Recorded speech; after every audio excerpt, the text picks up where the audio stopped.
Now, up next on the show, we have our interview segment with managing partners and Naira consultant Mecca Olowole with a special focus on price modulation in the petroleum industry. Good to have you on the show this week, Mecca. Now, let's talk about price modulation. Now, we've seen that the government has decided to take key note of market fundamentals. And now, once again, we've seen a downward revision of the petroleum pump price. Now we have a price band for retail stations at about 121 naira to 123 naira 50 kobo. How do you think we've performed so far with all of these? First and foremost, I think that it's sensitive of government for the reflection of the reduced crude oil prices on the local pump price. So we've seen movements in the last three months now. On the 20th of March, the PPPRA came out to say that they will allow market forces to determine the prices of petroleum pump price, albeit there will still be a bit of modulation going on here and there, and they brought it down from 145 naira per liter, then to 125.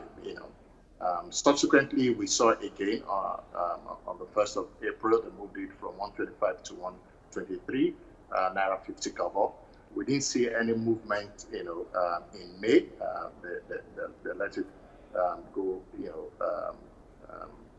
fixed at 123, and then on the last day of May, they moved it, to this range that you mentioned, and then yesterday they came out, to say that they are fully allowing market forces to determine, the prices of petroleum products. So I think it's a good move in the right direction.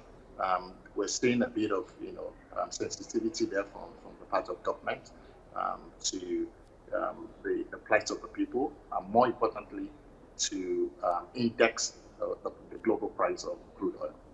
Okay, let's now talk about guidelines necessary to ensure that we have compliance across board.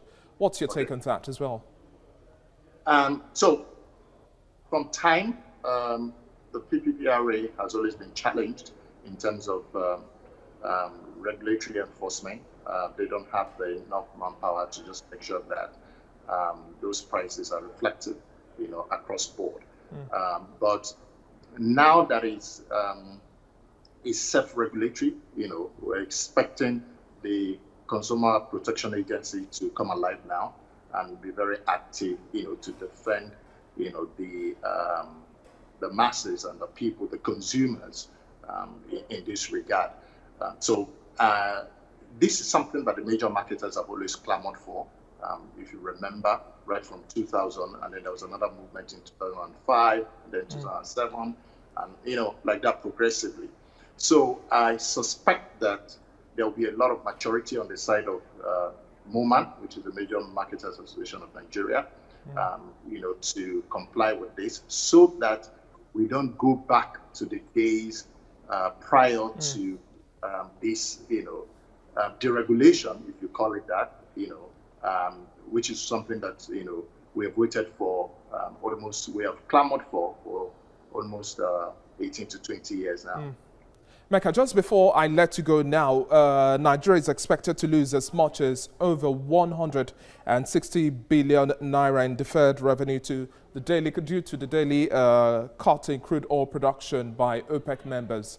Now, Yes. At a point in time where the global lens is fixed on how much of a review we'll see in terms of production cuts, how do you think Nigeria is expected to continue with this pledge of saying we are going to adhere to the rules, the regulations, and the cuts, and we are losing this much?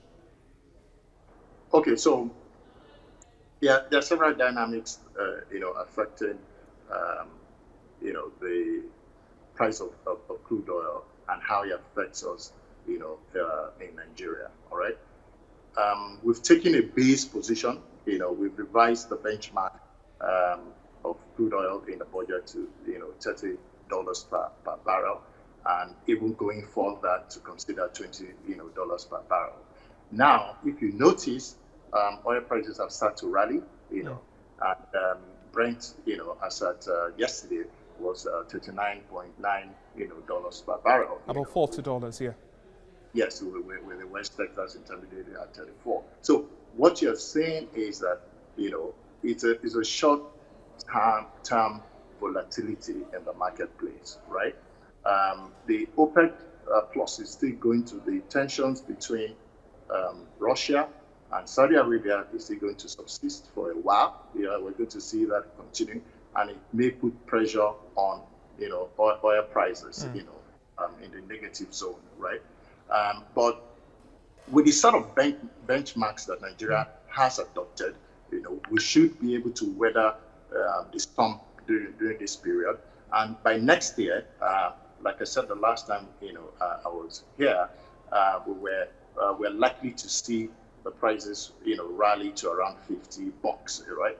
Which would then be a bit more comfortable for us as a nation. So the idea for us is to diversify the economy, reduce reliance on petrodollar, right? And make sure that we have, our reserves coming from alternative sources of revenues. So once we have that, right, the issue about what, the dollar is doing, or how much, the oil prices are, would not be of serious significance anymore. Secondly, we need to get our refineries, working, they get our acts together regarding the refineries, okay? So that we can take full advantage of, whatever the oil prices are doing and opportunities like this, So I look forward to seeing, people like Petrolex and Dangote, who are aggressively working on making sure that they rid Nigeria of these shame, come on stream very quickly. Most definitely. Thank you very much for your contribution on the show, and hopefully we see the oil market stabilize, and it's time for Nigeria to take necessary action to ensure that we don't have unnecessary external shocks kick off out of business. Thank you very much for your time, Mecca Olowola. Thank you very much. Well, that's it on this edition of Business Week, and thanks for watching once again. I'm David Alabi. Enjoy the rest of your weekend.